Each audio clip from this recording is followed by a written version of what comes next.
The idea that civilizations progress from a primitive state to a more advanced one is a fallacy that evolutionists try to apply to history. If one abandons evolutionist nonsense and prejudice and looks at the historical references and findings with an unbiased mind, what one encounters is civilizations that used highly advanced technologies.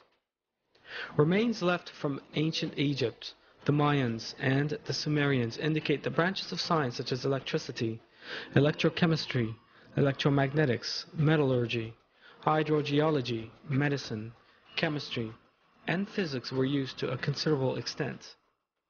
Electricity was efficiently generated and widely utilized in ancient Egypt. The Baghdad battery and the first arc lights were used at that time. But was electrical generation limited to these in ancient Egypt? A careful examination of Egyptian history immediately reveals the sophistication in perfect illumination. No soot has been found in the corridors of the pyramids or the tombs of the kings, because these areas were lit using electricity. Relief carvings show that the Egyptians used handheld torches powered by cable-free power sources. The arc lamp used in the lighthouse of Alexandria is further proof that electricity was used in ancient Egypt. The energy required to power the lighthouse of Alexandria for 24 hours a day could only have been supplied by a regular electrical source. The pyramids of Egypt were giant power plants generating electricity. 1. The outer casing of the Great Pyramid was covered with white tufa limestone, so tightly built that not even a razor blade could fit between the blocks. The white tufa limestone does not contain magnesium and has high insulating properties. This insulation property prevented the electricity inside the pyramid from being released without control. 2. The stone blocks used inside the pyramid were made of another form of limestone, containing crystal and a small amount of metal, which allow for maximum power transmission. The shafts inside the pyramid were lined with granite.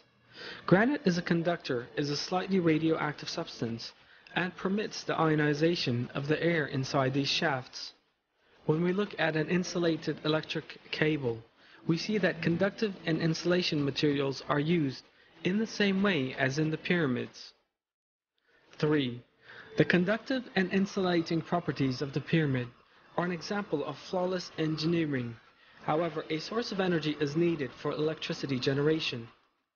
The Giza plateau where the pyramids stand is full of underground water channels. The pyramids rise above the limestone layers, the spaces between them being full of water. These special layers of rock that transmit electricity upward as they carry underground water to the surface are known as aquifers. The high volume flow of the River Nile that passes through these aquifers produces an electric current. This is known as physioelectricity. The pyramids' underground chambers are granite conductors built within the rock charged with physioelectricity. This electric current is conducted directly to the upper part of the pyramid's granite, covered subterranean chambers. Granite is a very good conductor of electricity. The electromagnetic field that forms at the bottom of the pyramid is transmitted in concentrated form to the upper layers of the pyramid. On the top of the pyramid there was a gold capstone, gold being an excellent conductor of electricity. This section is no longer there in our day. This means the top of the pyramid has lost its structure of flawless geometry. This gold capstone facilitated a conductive path for the transfer of negative ions to the ionosphere. This way, a current was generated. How does it serve to move the electromagnetic field on the ground through the help of an aquifer?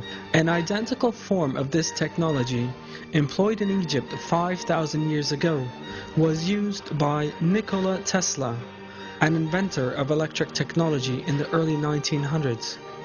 In a tower he constructed in the United States of America.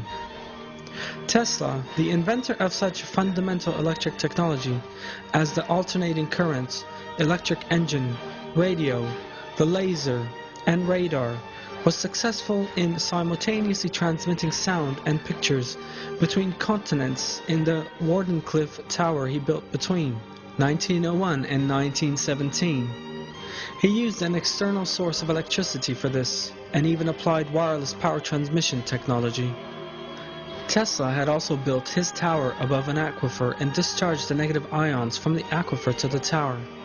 The electromagnetic technology used in Tesla's famous tower is identical to the electromagnetic field set up in the construction of the pyramids. Both systems generate negative ions and transmit them without the need for electric cables. So for what purpose did the Egyptians use electricity? Relief carvings clearly show that the Egyptians used handheld bulb-type lamps powered by a cable-free electric source. These bulbs are reminiscent of Nikola Tesla's descriptions to show that his alternating current was safe. At the 1893 Chicago World's Fair, Tesla transmitted alternating electric current through his body to light a bulb he held in his hand without using electric cables. This relief carving shows a wireless antenna. The Egyptians used the antenna and cable-free energy for wireless communication. And the relief on the left is a carved transmitter with the receiver on the left. This evidence indicates that the Egyptians used free wireless energy for communication purposes. This relief carving shows a yarn manufacturing facility. The yarn Egyptians used for their fabrics at that time were as fine as those manufactured by machinery today. The Egyptians also used electric power in their weaving plants. It was seen that many gold objects which have remained from ancient Egypt were in fact very finely gold-plated. Such perfect gold plating as in these pieces requires the use of electricity. The total electromagnetic measurement made around the Great Pyramid is identical to that made during a thunderstorm with lightning. There's a powerful electromagnetic field around the Great Pyramid. This may be observed through a simple experiment when standing at the top of the pyramid with a bottle wrapped in a damp cloth. Sparks fly away from the bottle as if one were on top of a high-voltage bobbin. The pyramids were not used as tombs. The pyramids have always been interpreted as the tombs of the pharaohs, but in fact no inscriptions of any kind appear in the corridors of the Great Pyramid.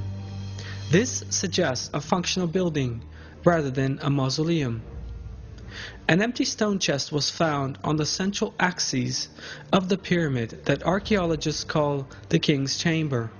They claimed that this contained the coffin of the pharaoh, but that since this had been stolen, it was now empty. But the examination of the dimensions of the stone chest and the special location in which it was installed reveals a different state of affairs. That point is just where the missing part of the pyramid's conductive structure and whole design suggests it should be. If a superconductive material was installed here, the pyramid could manufacture enough electricity for all of Egypt.